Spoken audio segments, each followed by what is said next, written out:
Hello, everybody. How's it going? And welcome back to the Hearts of Iron 4 AI game with the Rise of Rome mod and Always War. Um, yeah, this will probably be the last episode of this, just because things are starting to kind of wind down a little bit. America is Americaning, and the Axis and stuff is looking weaker than ever, and the Commintern, I think, will be the ultimate victors. It's very interesting to see Liberia here fighting the Free Panama Commune here. I think their capital is in there, is it not? Because I think that's all that's really left of them. I could be wrong. But anyway, I'll probably end it after this episode. There's a good chance that during this episode Poland will capitulate and the German Reich will go to war with the Commintern, and we can really know who the victor will be, although the United States is pretty goddamn powerful at this point. But the AI in this game is, unfortunately, not the smartest. So, the chances of America successfully invading anything is pretty damn slim. So, yeah. I also want to thank everybody that supported me and stuff like that in me and Come Down Level Up's little fun fight thing going on there. It was a lot of fun. I went on to his stream team on Saturday, and we fought it out in Supreme Ruler and Hoy. I won both, although Supreme Ruler Jackson just kind of surrendered after his main fighting force was destroyed. So it wasn't a capitulation, but he was basically screwed, and it just would have been a long, boring fight of a bunch of back and forths between us both. However, in Hoy, I played as Yugoslavia, he as Bulgaria in Millennium Dawn and Millennium Chaos, multiplayer mod. That was a lot of fun. What happened is apparently he underestimated the power of the one Yugoslavian tank. So to give you a quick rundown before we unpause and start this off, he was Bulgaria, I was Yugoslavia, as I said.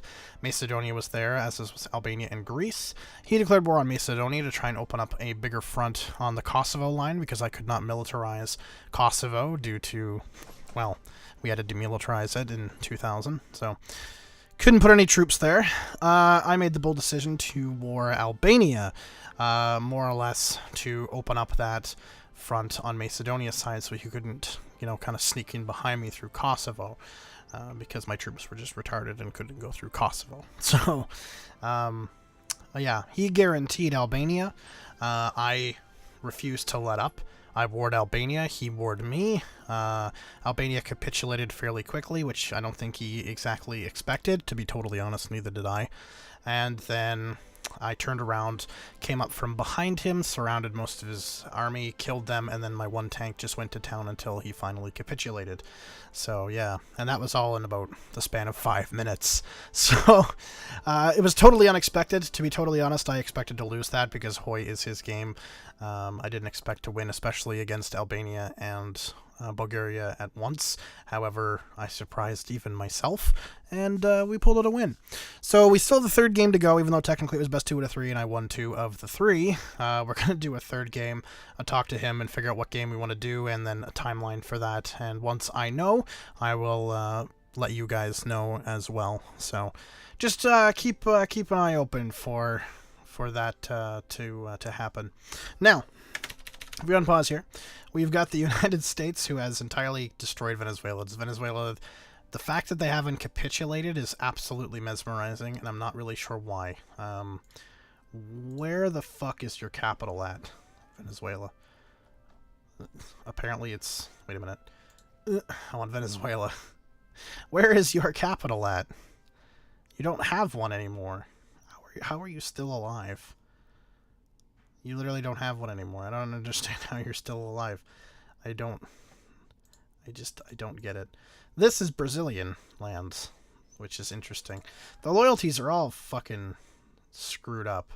Large ships on low strength. Well, that's very unfortunate for you, Venezuela. Fucking sucks for you, losers. Anyway. So yeah, the Americans are pushing in to Peru now. How that's gonna go for Peru is, well, in short, poorly. The Americans are basically going to entirely take over this, the entire continent at this rate. Good for them. On the flip side, we have the Soviet Union with so many goddamn war goals. It's not even funny. They actually have land and stuff over here. I think they have a few troops too. Yeah, fighting a very defiant Carthage. Very defiant Carthage, who, to their credit, has pushed back into Sfax a little bit, although they've lost a lot of land here to the Soviets as well. The Soviets have some tanks, so that's probably what's honestly doing them, the Carthaginians and Carthaginians, whatever.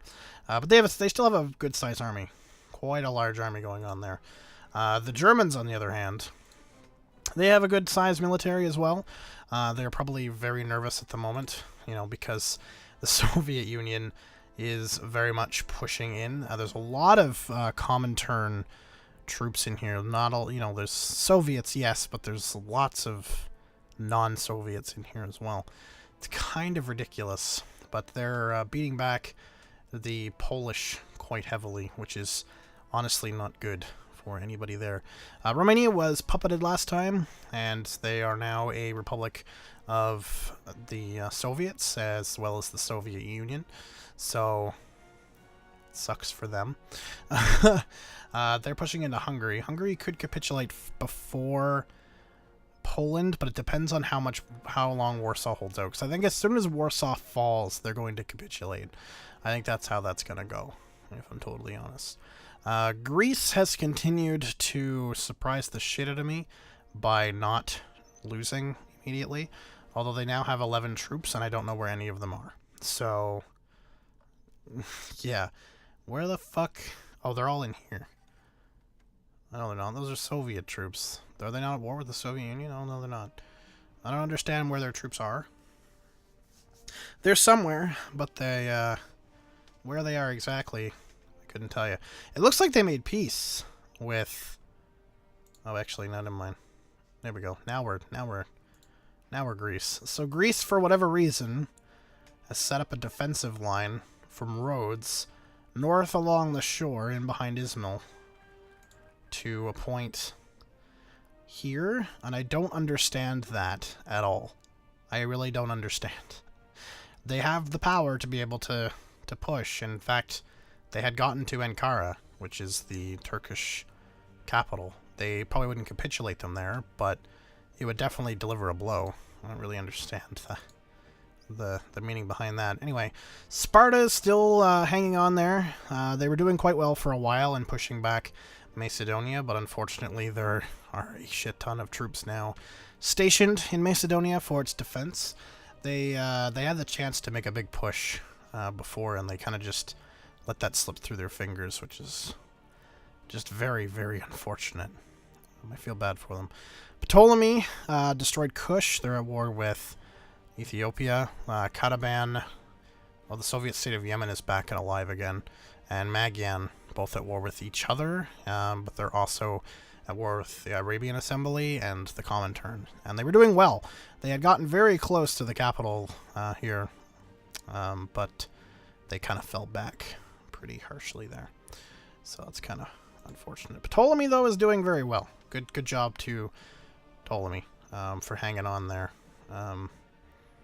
Yeah, good luck. Liberia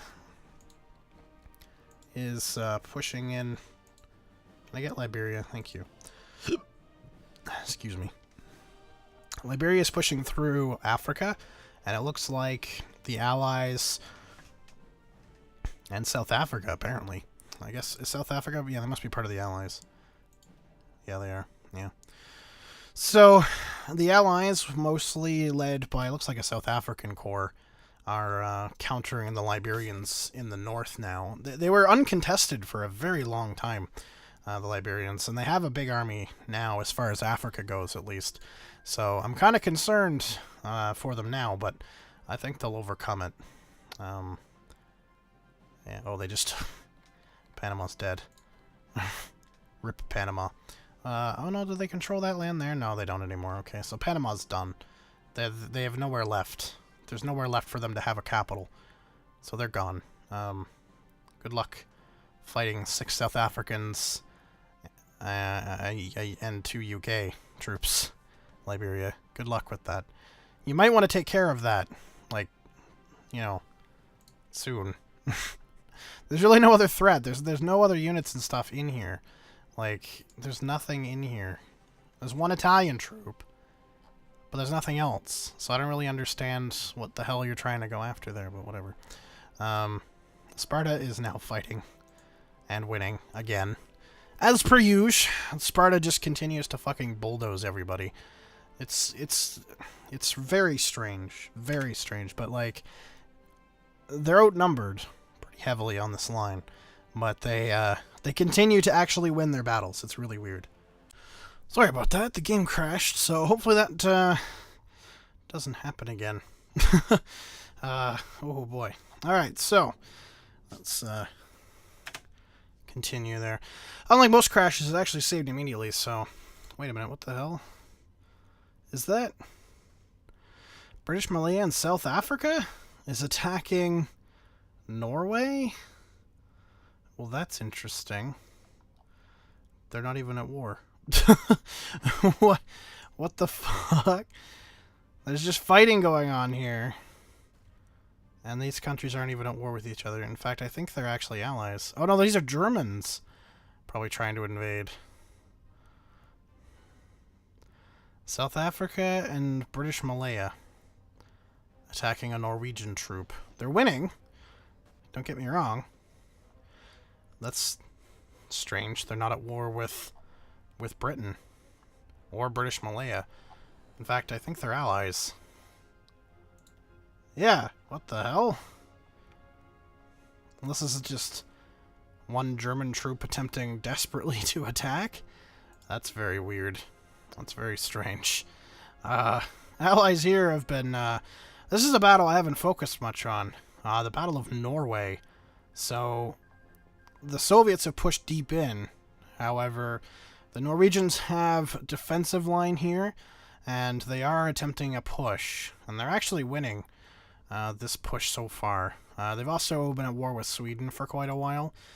Sweden doesn't have that much in the way of troops. This line, if they decided to execute a forward move, could honestly steamroll them at this point. Like, if they really wanted to, they could easily just kind of walk into Stockholm, which is kind of crazy. But, hey, whatever, right? It's kind of insane. But they just won't do that, apparently, even though they're getting attacked in this port up here for some reason. I still don't understand that one. That's very strange that they're attacking each other. But hey, whatever. Let's check on the Americans. Oh, wow. So the Americans are right outside of Peru's capital here. They are losing this fight, though. That troop is crippled. They're not winning this fight, and that's mostly because of that tank. Is that a... No, that's a German tank. So, Peru is Axis, and the Germans are attempting to reinforce them with 2 tanks. So the Americans are actually going to have a tougher time taking Lima just on that basis alone. They outnumber them, but the tanks are going to be hard for them to actually take over. It all depends on whether they... Oh, there's some Italians in there, too. That's interesting to see the Italians actually attempting to do anything at all. They haven't really done all that much. I mean, they've continuously failed to invade Syracuse. In fact, Syracuse now has invaded the Italian mainland again. I don't think there's Syracuse units. Iranian communists and a Syracuse unit are fighting a few Italians here. That's an interesting one. They've had minor border skirmishes and stuff with the Swiss, but nobody's really made a big push to invade the Swiss. So, it's kind of like whatever. The Carthaginians are also kind of still stalemated here. There's been no big push to try and, like, take Brussels or anything like that. They've been pretty static overall. I'm very surprised that Warsaw has not fallen completely. I am honestly kind of shocked on that one. I'm very surprised that Poland has stood up to this for so fucking long. You know, it's kind of crazy. Also, the Romanians have, like, no troops. I just realized they really don't have any troops. It looks like there's been no real gains on the Hungarian line either, so that's kind of a stalemated line. Oh, shit! The Greeks have been pushed back. It looks like the Turks finally reunited Byzantium and lower Bulgarian land here with the main Turkish mainland. Who the fuck are you? Who is this? The Seleucid commune. Okay. Right? Sure. Yeah, because didn't Seleucid have a big slice of this? I don't know. It's sad to see Greece actually kind of on a fall. I hope they can push back and, you know, take Ankara. That would be kind of nice. I'm super shocked Sparta has kind of stuck around. They're doing very well on their border wars, too. Like, they're actually, like, you know, winning fights. Although Carthage is here backing them up. Some Italian units, I think, are here as well. But Sparta themselves does have, you know, a decent-sized army for what they have. And they have a back-end defense line here. So they do get pushed back. It looks like they do have somewhere to go, which is pretty good. But Carthage is actually reinforcing them, which is also really good. Because Carthage is quite strong. So they could probably afford those units. So that's pretty good. Good for them. Good for them. Argentina declared war on the United States. So did Bolivia. Oh, shit. Oh, Peru fell. So Peru actually fell. And now, I think they're at war with everybody but Paraguay. Now, so they're going to probably push into Bolivia first. They're going to have to move all these troops into that front line. They're invading Carthage, and it looks like parts of Brazil. So that's interesting. But now they've got to invade Bolivia. So have fun, America. Have fun invading that. Good God. Oh yeah, they fully took over Labrador as well, so they have control of that. They have naval control, too, of Newfoundland. They could easily just invade Newfoundland, but they won't. They just won't. They never will. They just won't. Also, there's this one troop still there. Is Peru alive? They have no units. They're dead. It's Peru. They're dead. Rest in peace, Peru. Poor sons of bitches. So that's interesting. Uruguay and Paraguay are fighting. And the Americans are starting to, yeah, the Americans are starting to move into position. Bolivia's capital is so close that I don't think they're going to last too long. America is very aggressive compared to a lot of the European fights. They're very stalemated in Europe, but, like, the Americans are super aggressive, which is kind of interesting. The Soviets were at the start, but they've dropped off. They've dropped off hardcore. I'm surprised at how well Manchukuo's doing. This line stayed defended, which is really good. That's really, really good. I'm surprised. I'm honestly surprised that it stayed this well defended. Like, I'm very, very surprised. But, yeah. This is still... I think this is glitched. That's a glitch. That has to be a glitch. Has to be. Just has to be. It's just ridiculous, you know? Oh well. Whatever. Well, I think I'm going to end it here, guys. I don't think much else is really going to happen in Europe. It's pretty dead at this point. The Americans are going to take over all of South America. That's going to happen. They're going to be the strongest singular nation in the world, that's for sure. But the Soviets, Commintern, are definitely the strongest overall community of nations. I don't think there's any disputing that at this point. But yeah, thank you very much for watching, guys, and I'll see you all next time. Peace. Oh, also, if you want to suggest what I play next in Hearts of Iron 4, whether it's an AI game or not, and what mod, just let me know, and I'll give it a try. Thanks for watching, guys. I'll see you later. Peace.